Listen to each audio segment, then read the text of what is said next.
আরো একটা বছর শেষ হতে চলেছে। জীবনে কোনো একটা দিক নিতে পারছি না। লেখাপড়া শেষ করেও বেকার। এখন আমি পরিবারের বোঝা হয়ে যাচ্ছি। আমি আর সহ্য করতে পারছি না। লেখাপড়া করতে ততটা কষ্ট হয়নি যতটা একটা চাকরির জন্য করেছি। মেধার কি আসলেই দাম নেই? সৃষ্টিকর্তার কাছে কত চাইলাম, কিন্তু তিনি আমার মনের আশা পূরণ করে দিচ্ছেন না। আশেপাশে কিংবা আত্মীয় স্বজনরা কত রকম কথা শোনাচ্ছে, কিন্তু কেউ আমার দিক থেকে ভাবছে না।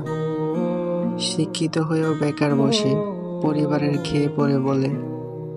আমি চেষ্টার কোনো কমতি রাখিনি, তবুও আমার কেন হচ্ছে না? হয়তো সেটা একমাত্র তিনিই ভালো জানেন। সামনে নতুন বছরটায় কোনো একটা রাস্তা খুলে না দিলে আমার জন্য পৃথিবীতে থাকাটা ভীষণ কষ্টকর হয়ে উঠবে।